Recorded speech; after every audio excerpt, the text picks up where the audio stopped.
we're joined by UFC Featherweight Nathaniel Wood, and straight into it. Obviously, you meant to fight Lerone March. What's that? 3 weeks in London, and unfortunate injury. Just talk through how the injury occurred. Yeah, unfortunately, in the gym we're at, there's like a wooden trim that goes around the mats, and it is safe. It's it's meant to just, the mat sits above the trim, but there's a little part of it where I guess it's raised above the mat, so it's just a sharp wooden edge. Yeah. And I've laid down, my knees just hit bang on it at quite an impact, and I've just sliced my leg and almost degloved my knee. I've kind of pulled the skin off. So yeah, it was a nasty gash on my leg. It's about an inch deep. I had to have 13 or 14 stitches. And it just come at the worst time, man. It literally came, I think, 6 weeks before my fight, which is obviously in the middle of camp. I'm not even back training yet. So unfortunately, we had to cancel on that. But, I'm trusting the process and hope everything happens for a reason, because it was a freak accident. So, I'm hoping that it's all part of God's plan. Yeah, obviously. Did the doctors, have they given a time frame when they might be back? Well, they said there shouldn't be too long, providing there's no damage on the inside, because obviously where it's quite a deep gash, it was quite hard for them to tell what it will be like on the inside. If I'm honest, it's feeling great at the moment. It's still, it got infected as well, unfortunately, which doesn't help, but, it's healing up nicely. I have got the stitches out now, so I'm hoping that another week or two I'll start to be able to ease back in with some light stuff, and yeah, fingers crossed we'll be back in no time. Brilliant.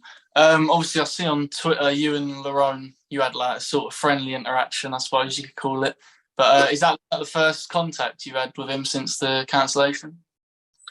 He messaged me personally and just said, mate, heal up, we'll get it on again soon. And I said, look, I wish you all the best for March. And again, let's get it rebooked at some point. And yeah, it's all a bit of friendly banter, beef. It's nothing. There's no animosity. I think, I put a post up saying, I think I was going to put on a masterclass, and, I didn't tag him in it, but obviously he saw that and kind of maybe thought, that's not the case. So he commented, and then, I put my bit back in, and, we had a bit of back and forth, but it's all fun and games, man. At the end of the day, words mean nothing until we actually get in there and fight. So, hopefully we can get it rebooked and get it on at a later date. But until then, I wish him all the best for March 18th. I think he's going to do it regardless of who he gets. And yeah, I look forward to fighting him in the future. All right, brilliant. Obviously, last March didn't go your way either with the fight week cancellation. How did that feel from that point, that Thursday, whatever it was, when it got cancelled, and then to where you are now? Obviously, it's not great at the moment, but the 2 wins, made a lot of things. At the time, I was devastated. It was heartbreaking. I'd had about a 2-year layoff from injuries again, and I was in the best shape of my life. I had probably the hardest weight cut ever, and it gets cancelled. But I feel like that generally was a blessing in disguise. Because it got cancelled, I moved up in weight. I thought, right, I'm not doing this anymore. I'm not cutting this silly amount of weight for these guys to just put out. So I moved up a weight, and, I think I've had 2 back-to-back performances. I think they're kind of my best performances to date. I didn't get the finishes in them, but I went up against 2 guys who I think, a lot of people had me down as the underdog, and from what I see, I absolutely smashed them. I didn't get the finish, but I generally felt like I was playing in there. And now I do feel like I'm at a weight class now, which is healthy, comfortable, and a weight class that I should have been at from the start. So, I think the future is bright for me at featherweight. And I can forget about those horrible weight cuts, man. They're a thing of the past. Yeah. Obviously, you just mentioned about the featherweight move. Was that to do with, obviously, it was completely to do with the weight cuts, or has that been a long time coming? Or yeah, it has been. So it's completely the weight cuts. They've just always been so tough. I was in bits that last one. I think I was in tears 4 times on fight week, just where my emotions, mate, were just going all over the place. I generally think I was dying of starvation, man. I was. If you've seen it, there's a picture I put on Instagram, and I'm absolutely shredded. There's nothing on me, and I still had 6 kilos to cut and train at the same time, you know. So it's all well and good being that skinny if you just wake up, sit on the sofa, don't do anything. But then when you got to go and fight people and train and, you know, have your coach put you through a workout, it's tough, man. It's hard graft. So that was the main reason. And the second was because I've got training partners at the weight class above in my gym that I have no issues with weight-wise. So, you know, if you're not having issues with the weight, why don't you fight at the weight? And it's something I always wanted to do, but at the time I was kind of just in the mix of, you know, all right, we're going to fight this guy, then get top 10, get ranked, etc. And, you know, after that long layoff, I was kind of out of that mix with them guys. So, you know, it just made sense. And it's a new chapter. And, you know, I think, as I say, that the fights speak for themselves. And I'm looking forward to rematching with Lerone at some point, and then, you know, seeing who's next in that featherweight division. Yeah. Am I right in saying the last two, you didn't get a bonus, either one? No. Shocker. I think the Charles Jourdain one, I think I was next in line. I think it was fight of the night, but then Cyril Gane and Tabassa, they took it. So I was like, oh man, I was one fight away from getting the 50 Gs. And then on the London one against Charles Rosa, man, I don't know how I didn't get performance of the night bonus, you know. I think everyone said that to me on Twitter and Instagram. But hey, man, it is what it is. You know, I've got to be grateful for the win that I got. And yeah. Yeah, perfect. Honestly, so 2 weeks ago was 3 weeks ago was top of your division. Volkanovski went up. What do you think of that? How did you score it? And what was your prediction before it? So my prediction before was Makhachev to win that quite comfortably, even though I wanted Volkanovski to win because I think it's more exciting if that happens. You know, it mixes things up a bit more. The fight obviously was nothing how I kind of anticipated it to go.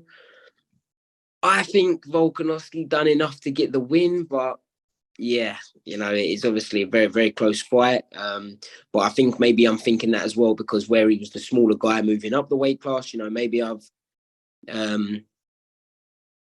underestimated him a little bit before going in. So then when, you know, the fight obviously never went how I anticipated it to go, you know, maybe that's why I'm a bit more kind of swaying to him. But yeah, you know, I'm hoping to see another one, see a rematch. That'd be a fight to make. Yeah. Obviously, it's not much to do with you, but fighters in general. Did you see Dan Hooker accused Islam of IV? Yeah. He's after. I was just wondering, have the UFC put any fighter sent any emails out about regarding that since the accusations? No, but I know myself from obviously being a UFC athlete, you're not allowed IVs. I think the most you can have is 100 mil, or unless it's you know, you're in hospital, of course, and the doctors have said, look, you need an IV. So yeah, I think someone put something up and said that he was allowed 1 liter or 2 liters, and I'm like, no. 2, 3. I don't know what the crack is with that, but yeah, as far as I'm aware, you're not allowed any IVs or anything unless it's 100 mil, which is nothing, mate. You know, that's not going to do anything in regards to weight cuts. So yeah. Basically, if he did take that, then I guess it's down to the UFC to sort out what they want to do. But you know, that obviously would have had a big help in the fight after the weight cut that he had. Yeah. Obviously, you're not on fighting at UFC London, but of the UFC, will you be in attendance, or have they asked you to do anything on fight week?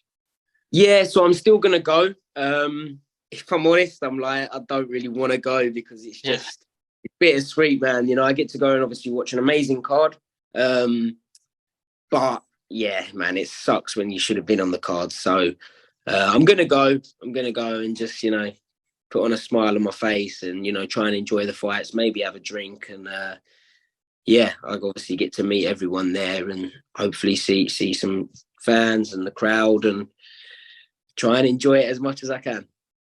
Right, I'll leave it with one last question. Obviously, next week is probably the biggest card of the year, definitely the biggest card of the year so far, probably one of the biggest that will happen this year. Jones v. Gane, what are you leaning towards at the moment? It's a tough one because obviously Jones has been out for 3 years and he's moving up in weight. So it kind of like, I wouldn't be surprised if it goes either way. But I do think that Jones is going to do it. I'm swaying to him. I do think he's the GOAT. So I'm going to back him as a bit of a fanboy. But yeah, I wouldn't be surprised if it goes either way. But I think John Jones is going to get a TKO win via ground and pound. Fair enough. Away from MMA, will you be tuning into Jake Paul, his old thing tonight? I am, but only because my mates want to watch it. So I'm going to go around and we're going to watch it. But yeah, it's not really my thing. But yeah, I'm going to tune in. It's got a lot of hype in it. So yeah, I'm going to go and watch it. Fair enough. Right. Leave it there with the questions. Any sponsors, teammates, whatever you want to shout out, feel free. Yeah, just a thank you to all my coaches. They all know who they are. Obviously, everyone that supports me, my friends, my family, and to all the sponsors. I don't want to name them individually because I'll forget someone and then I'll be in trouble.